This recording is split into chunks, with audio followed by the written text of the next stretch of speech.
Rute jalan pintas. Namaku Elis, aku seorang mahasiswa perguruan tinggi negeri di Bandung.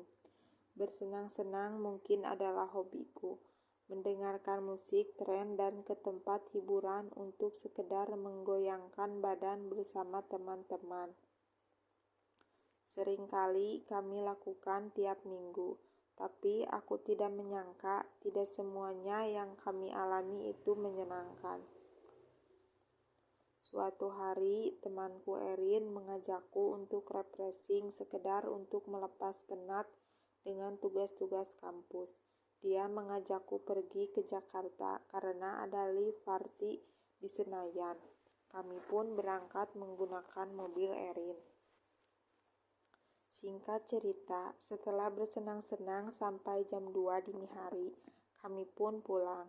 Di mobil itu kami hanya bertiga, aku yang duduk di belakang, Erin yang menyetir mobil, dan Cindy yang duduk di depan di samping Erin. Mataku sudah berat, tapi Erin tidak mengizinkanku untuk tidur. Melihat jalanan ke arah Bandung cukup padat, maka Erin mengambil jalan pintas.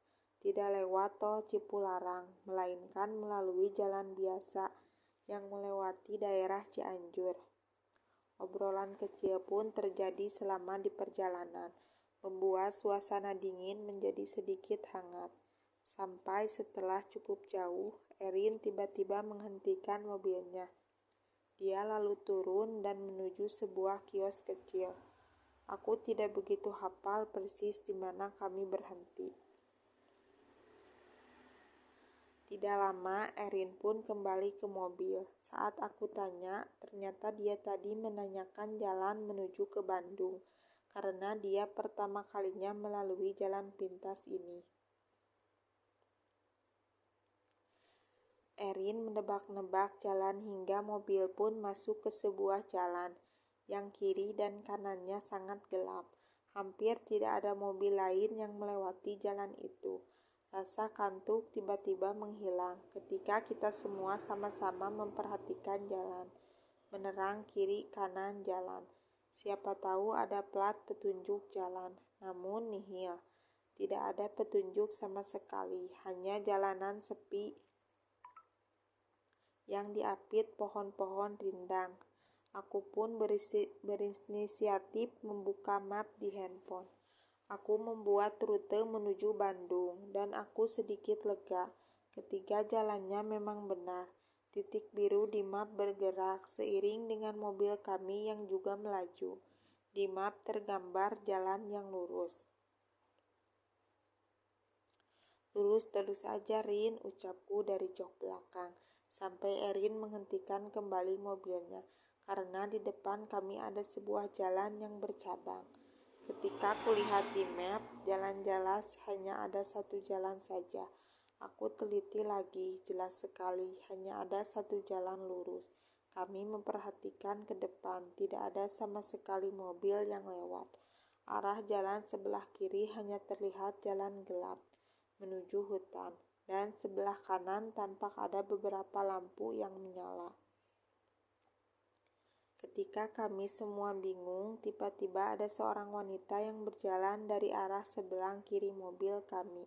Wanita itu memakai kebaya sambil membawa sebuah gembolan yang digendong, seperti seorang tukang jamu.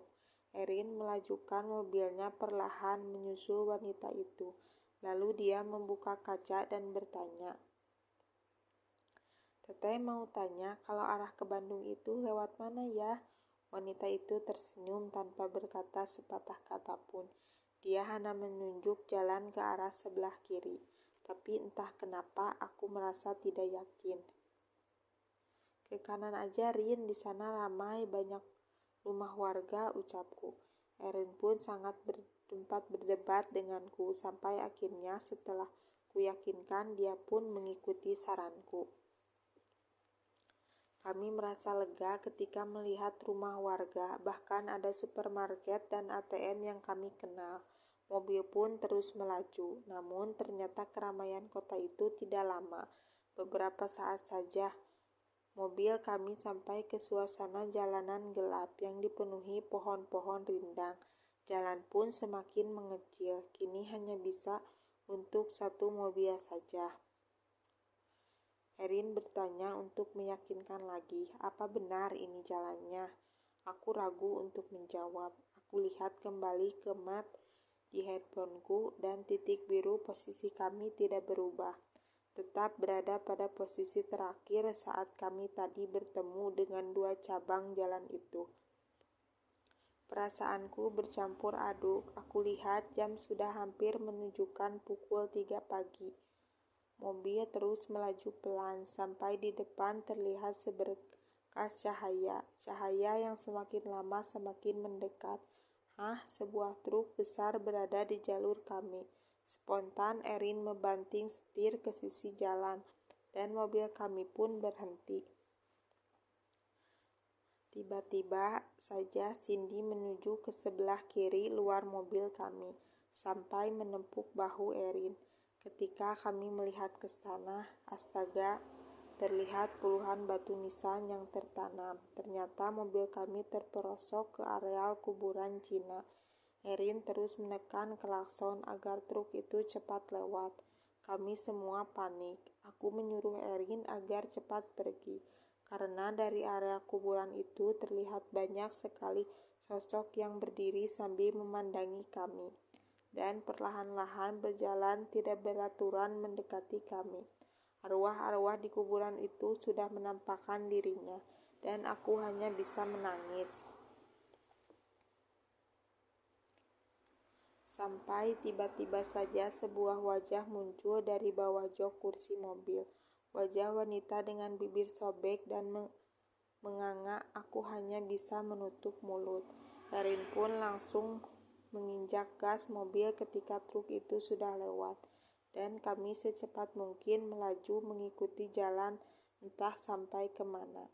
Cindy terus menenangkanku yang terus menangis, hingga akhirnya terlihat sebuah plat petunjuk dengan tulisan Cianjur. Suasana pun mendadak ramai. Kami segera berhenti di sebuah supermarket. Kami istirahat sebentar sambil membeli minuman. Aku memeriksa kembali map dan titik biru itu pun sudah berada di posisi kami sekarang, yaitu Cianjur. Aku coba perlebar peta itu dan ketika aku lihat, aku mengira-ngira bahwa tebakanku benar. Jika saja kami tadi lewat jalan sebelah kiri, maka akan berujung sampai ke Pelabuhan Ratu.